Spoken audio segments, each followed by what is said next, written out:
That's me. Flash the SAG card now. Not even. Yeah, well, I got a YouTube channel, so... True. Hey, I'm helping. And I appreciate that. Am I helping? Yeah, you are helping. All right, good. Very helpful. I like to feel like I'm helping.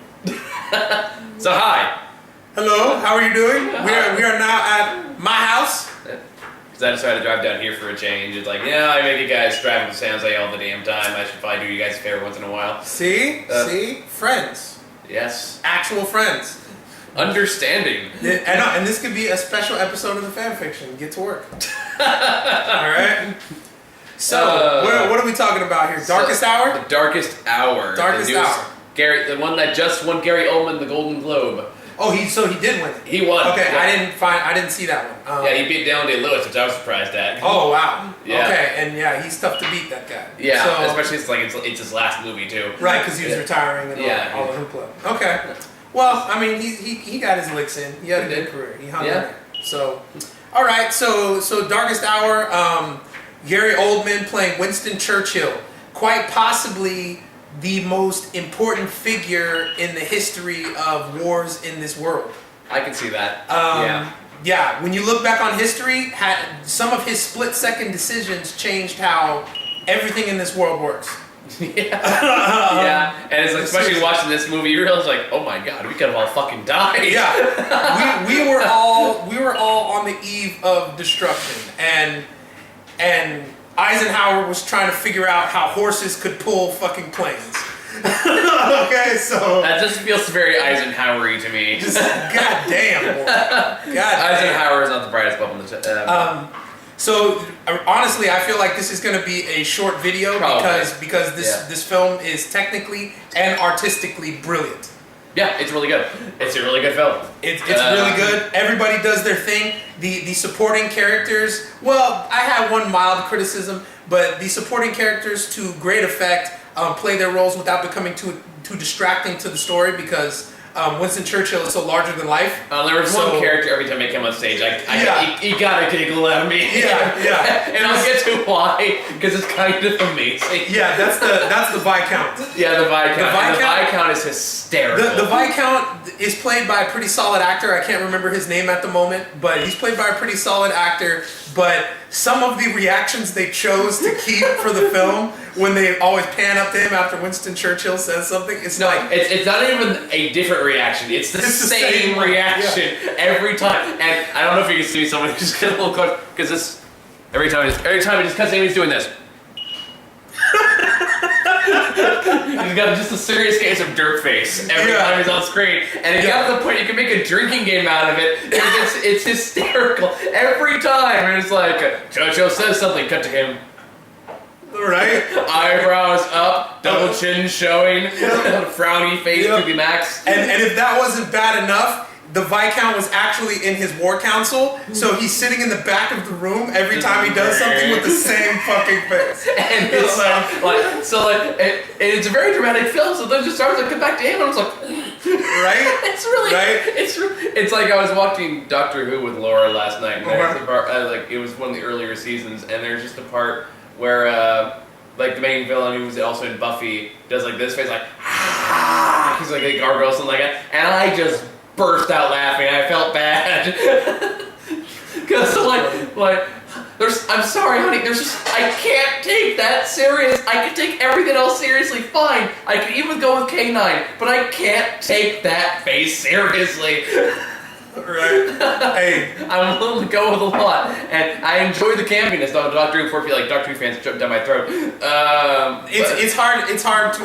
But sometimes it's hard to emote in situations like that. But it's another case of like, no matter what it is, every time I see that face, regardless of anything else going on, it's gonna get a out of me. I agree. Yeah, like the receptionist, we're like feeling for her. She lost her brother and shit, and then we cut to another scene where Mr. Winston Churchill is talking like this with his cigar in his mouth, and I go, really, motherfucker? Really? You gonna bring us all into war? Really, motherfucker? See, that's even more dignified than the way it actually looks in the movie. Because that makes it look like at least he's serious, like, you bitch, you can't take me on. It's just looks like, oh dear, I do not like the things that's coming out of the words coming out of his mouth. That's very un-British. Right. But yeah. But other than that, that's like my mild criticism. Other than that, seriously, this movie has camera shots that I've never seen before, and I've been watching film for a long time. Like, this movie does get like win any Oscars. It probably would be for like best cinematography. Best cinematography. I don't know. I think Gary Oldman is still. Oh, it'll definitely be nominated. Yeah, he's not a shoo-in, but it'll be definitely be nominated. There's no way he's not. I'm pretty sure he's gonna pick up a SAG award. That's for sure. January 21st, TNT. Watch it. Yes, I'm shamelessly plugging my guild. Hey, tell him to sponsor us. Hey, you know what? Let's have that conversation. Because I could use the extra money. I'd nice to have a budget for a I change. would love the money too. See, and then if you got a budget, then you would have to pay me by law because it's SAG. I can afford it. At that point, I like it. If I could actually afford to pay people to go see bad movies with me, I would do it in a heartbeat. That would be amazing. Because they get some incentives. Like, all right, who wants to see Ferdinand? Pay $50. All right, I'll do it. Right. Probably be a lot easier to get volunteers. So yeah, like I said, this film has shots in it that I've never seen before, and some shots that I've seen before that I've never seen executed that well. Oh yeah. The tracking shots and the transitions. Yeah, the transitions are amazing. Are freaking amazing. Like the one where they did the battlefield over the young man's face. Yeah. What the hell? Yeah, or like the closing the fist shot, or yeah.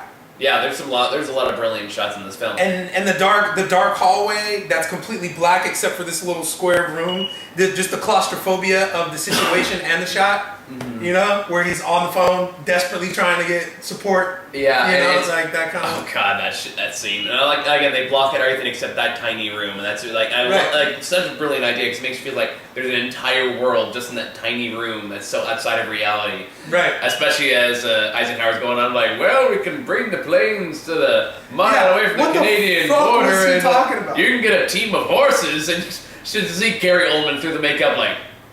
Bitch, what? Yeah. See, and the one time where we needed that crazy face from the other dude, it wasn't there. Yeah, we needed the bird face. I want to see a movie where like every time something dramatic happens, just cuts to that face. Just regardless of just like regardless, it could be like in a sci-fi fantasy film, and just at random, like it could be like Boromir dies, and you're like Boromir. You said Boromir. I know. Taking arrows to the chest. Take arrows to the chest, and it just cuts to him. Do not approve. You killed my favorite character. Oh wow, you're amazing. Thank you. Okay. Game of Thrones. Come in at any point in Game of Thrones. Ding! Shame! Ding! Shame! I can see it. Oh, fuck. Oh, dude. That'd be incredible. Somebody make that happen. I want somebody to make this now. Yes, please. I was gonna go make this. When footage is available, there needs to be an animated GIF. Face. Like I know once the movie comes out, I could probably easily just like take those scenes, just cut it in. I'd get sued pretty quickly, but or like copyright claim, whatever. That's basically YouTube. It'll get flagged and taken off, but it might be worth it. How dare you make fun of our movie? Right? Yeah, welcome to the internet. Well, yeah, but seriously, very few things to criticize in this film. It's textbook. It's it's a pretty straightforward shoe-in Oscar bait movie. Yeah. What I really like about it is that sometimes filmmakers get in the way of their own film, and even if you had all shit actors in this movie, the director and the crew and the way they shot the film got out of the way so the performances could take center stage. It's definitely an actor's film. Yeah, it's an actor's film. It's like you study this in film acting at some point. Yes, this is definitely an actor's film, and Gary Oldman definitely deserved that Golden Globe. He knocks it out of the park. I've always been an unabashed fan of Gary Oldman. Mm-hmm. Me too. And because again, no matter what he's in, most of the time, for the very few exceptions, he's usually entertaining. And again, his performance in The Professional still makes me so happy. Right? You've seen Leon The Professional, right? I have. You know what? That's one of the movies that I need to go back and revisit because I was really young when it came out. Mm-hmm. So I didn't really watch it until I was maybe in my teens. Mm-hmm. So, and by then it was an old movie already. Yeah. But now I need to like go back as an adult. And It's so gloriously over the top. There's no scenery left unchewed. It was pay-per-view when I was younger. Oh, you know what I'm saying? So it's been a while. I know I watched it like a few years ago and I was like, this is amazing. Because it just, every time Gary Oldman's on stage, it just fills me with so much joy. Because again, he's completely believable as a psychotic person, but he's also, again, it's a hamminess that works better than it should.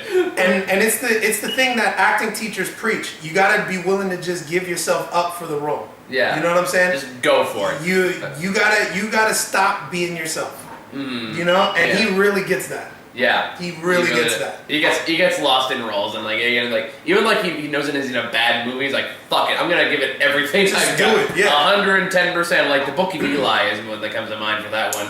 You know what? I watched like half of that movie and turned it off. I like Gary Oldman in that movie. So I guess I gotta go back. Mostly because again, he just kind of randomly starts yelling at people. And I'm not saying Book of Eli is a good movie, but I enjoy Gary Oldman in it. Let me put it that way. I see. Because it's kind of like with Nicolas Cage. Like if he's in a good movie, good. If he's in a bad movie, better. Well, Nicolas Cage just stopped caring. Oh yeah, he did. You know, he's not a low quality actor by any means. Leaving Las Vegas is a great film. Yeah. But even he breathed life into the National Treasure shit. It's kind of hokey and campy, but I like it still the National works. Treasure movies. I like the movies too. Yeah, I like Harmless Fun. I'm upset that there is not a third one. I'm surprised there's not a third one, quite frankly. I know, considering all the shit that he made in the last 15 years. He does have a new movie coming out later on, so that actually does look genuinely very interesting. Okay. It's like a horror comedy where all the parents just randomly decide to murder the fuck out of their kids. Whoa. So it just has a scene of just Nicolas Cage in his garage, like smashing like stuff on the table with a hammer, saying the hokey pokey. Instantly, I saw on terms like, sold. I am so in. Oh my god. Or like the kids are like in the bathroom and like him. I think that girl from Hellboy. The newest one. The Guillermo del Toro movies. Oh, okay. They're a married couple, and there's a part like just trying to murder their kids that left stuff in the bathroom, and then the doorbell is like, "Oh shit, your parents." And you're like, "Was that tonight?" Oh my god. Oh my god. What is happening? It looks really. It looks like fun. It looks fun. I'm looking forward to that one. But anyway, okay. It's a whole different movie. But yeah, like this is an A+ for me. It's why I chose to become an actor in the first place, to see performances like this and try to create them myself. Now, like, I don't know if I like.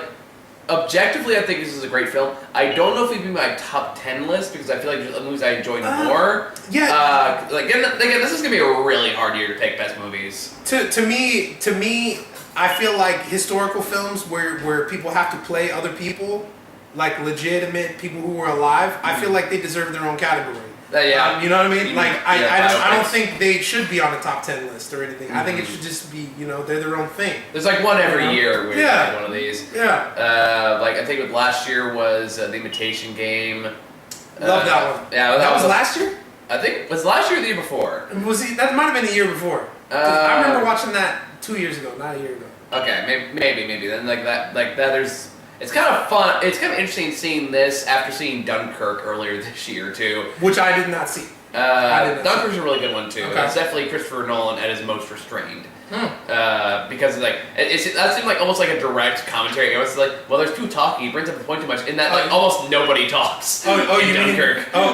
You mean there's no Krav Maga on the boat? There's no Krav Maga. There's no boat fight where somebody's lying on the ground, they're hitting everybody with sticks. Wait, where was this one? That's Batman Begins, bro. All right. That's right. But there's no it's not Interstellar where everyone has everyone gets a monologue. It's more like surprisingly nobody fucking talks. And I guess Nolan even said just the hardest movie for me to write. And I can see why, because you can tell they can tell when he was like, nope, I can't, I'm not this time. I'm gonna show those fucking critics what they're fucking talking about. And the fact that considering all the praise it's gotten, I guess he did. Hey, it worked out well. It works great as a visual storytelling. Although we kept making Bane jokes whenever Tom Hardy showed up as the play. I have you now. I will break you. Why should we save all of the prisoners? Maybe they should suffer and become their true selves. What are the... You're not scared. No, I'm sorry. I gotta be fucking old. Fucking... Oh my god. You should respect my authority. So it's fun. That was just for you guys out there. You DC fans. DC fans are not a fan of me right now. Did you put the video up? Yeah, the video's up. I haven't got any hate comments yet, but I did get a few dislikes, and I'm pretty sure from DC fans. Probably. I thought we were pretty largely kind to them. I thought we were kind. I could have gone after them if I really wanted to, but I've done that in other videos. And I don't want to. To me, Batman v Superman is not controversial anymore. It's like, settle down, it's bad. You'd be surprised, honestly. You'd be surprised how many defenders that movie still has. Wow. And again, it's not, to me, I watched the director's cut. I see what Zack Snyder was saying. I think he's wrong. But I know. But again, you're a comic book fan more than I am, and I don't have a horse in the fight. Yeah. Or I don't got a dog in the fight. Let's keep the metaphors right. Hold on. Yep. Maybe your horse is pulling a plane. Oh, maybe it's pulling a plane. Maybe it's pulling the planes into World War II because Dwight Eisenhower's too cheap to send them on a fuck. Never mind. Roosevelt? Was it Roosevelt or was it Eisenhower? I want to say Eisenhower, but I could be wrong. Yeah, historical buffs will correct me. Okay. It's Roosevelt. It's probably Roosevelt. Because this is in the early part of the war when Britain is on its own, right? Okay. Yeah. So it's Roosevelt. Okay. His wife's over there. Yep. She's helping me out. She's looking at me like, it wasn't Eisenhower yet, and I'm like, are you shit? All right. See, a man is strong because he is imperfect. All right. There you go. Anywho, so let's see what we're talking. Oh yeah, DC fans.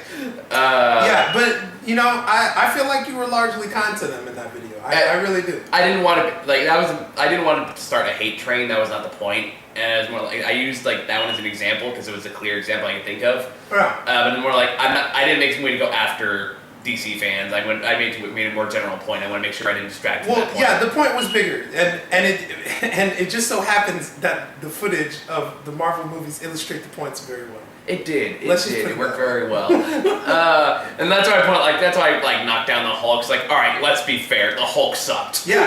Although I have to say, going back and looking at that footage in HD of the original Hulk movie, it was shot very well. It was. Ang Lee shot that movie very well. It was a very well shot turd. Even if it had all that weird comic booky panel. Yeah, and looking at the CG of that time, there's no way they should have attempted it. No, they should not. They should not have attempted it. Then we had so many fucking problems. Yeah. Again, the only redeeming factor was just the villain just chewed all the scenery in the room because that was Nick Nolte. Well, yeah, your problem is that Nick Nolte was your villain. Yeah, that's your problem. At least he had some goddamn energy compared to everyone else going.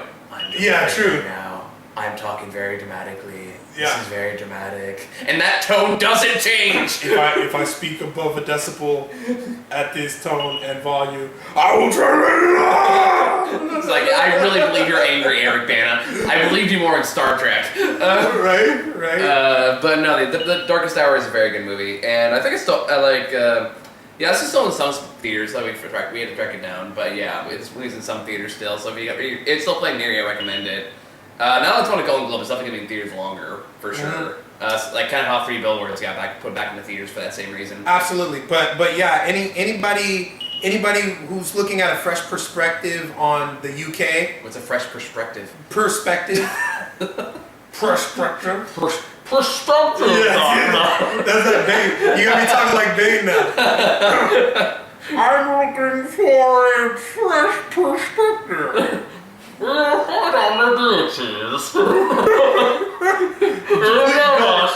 Don't do that whole speech. I don't know the whole speech.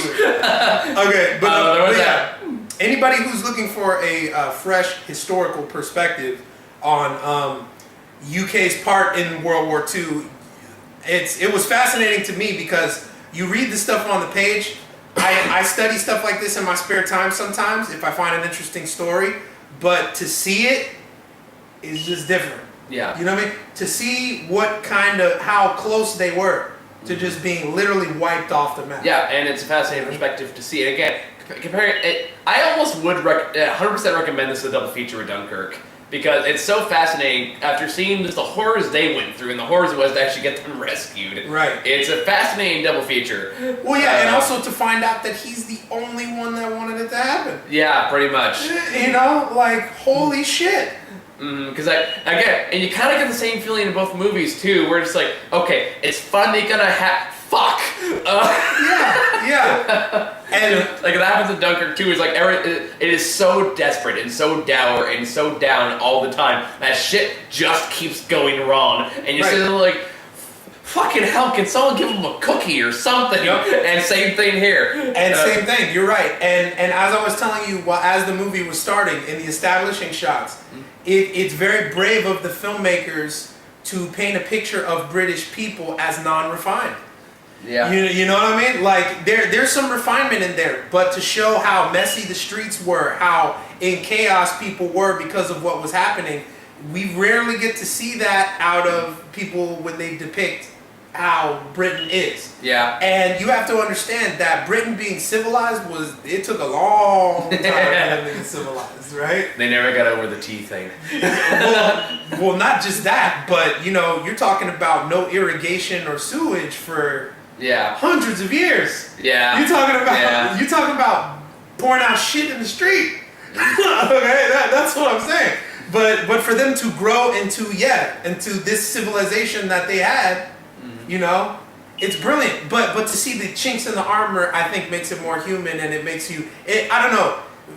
That part of globalization to me is why I feel like we can never have conflicts like these again, because we just know too much about each other now to just wholeheartedly slaughter people. You would think. But now, to be fair, historically we are like at the most peacetime right now that we've ever been.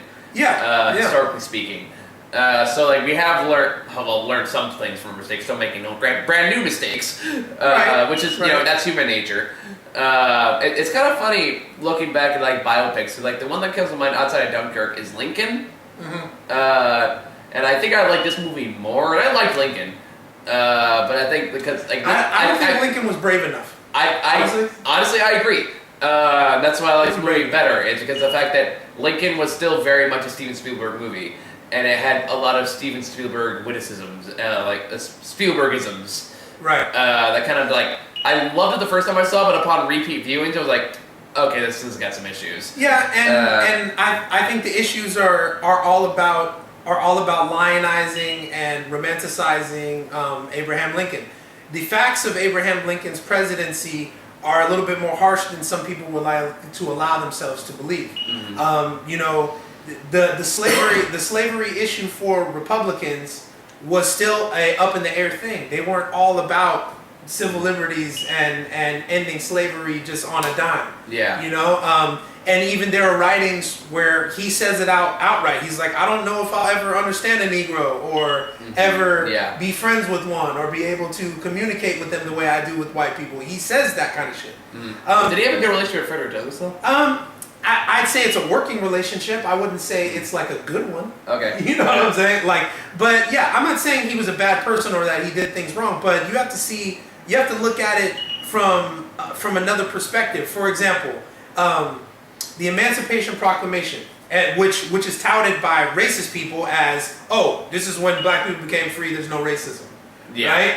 Okay? What you need to understand about the Emancipation Proclamation is that it only freed slaves south of the Mason-Dixon line. Yeah. Which we like to call a political move. Yeah, which we like to call a tactical military diversion. Yeah, it was. Okay. Yeah. So everybody above the Mason-Dixon line were still enslaved. Mm-hmm. Okay? Yeah. So that's what I mean. This movie is not afraid to look at Winston Churchill and was like, okay, you as an imperfect person. As an imperfect person. Like, hey dude, you almost let Europe get destroyed. Okay. Like if this did not work out, if this did not work out, the UK would have been sucked into the 10th level of hell. Okay. We've been living in Wolfenstein universe right now. Exactly. So and that's important. And part of me a little disappointed because now we can't have monkey cats. Oh, monkey cats. Damn. I know. Have you played Wolfenstein 2? I have not, but I'm going to.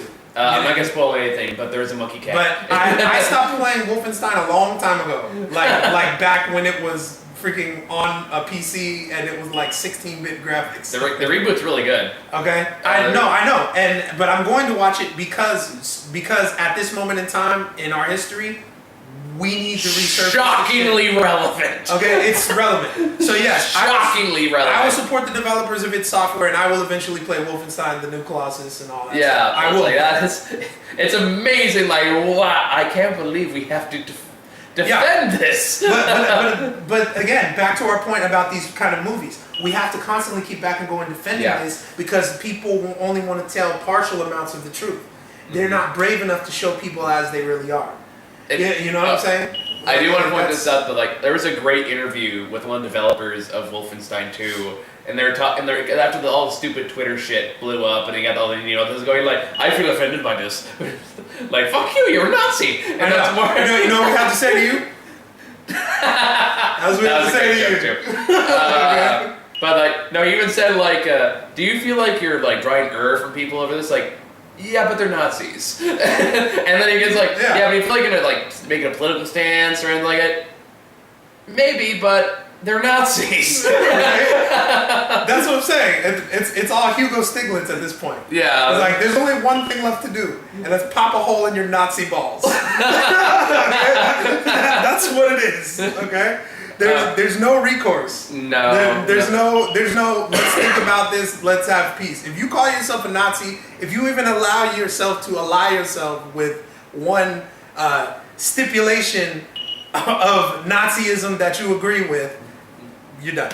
Yeah, just like, hold on, let's hear the Nazi out. Yeah. It's like, did you hear what you just said? And half of Europe got taken over because they said, let's hear the Nazi out. Really? That's what's sad. Okay. That's honestly a very good point. Yeah. Well, it's because it's the idiocy of power. People assume because you have power, you're intelligent, or that you're right. Yeah. Okay. That's what I mean. It's the idiocy of power. That's a very good point too, because again, a lot of people are like, well, hold on, maybe Hitler will be nice, and Churchill's the only going, fuck them, they're Nazis. Right.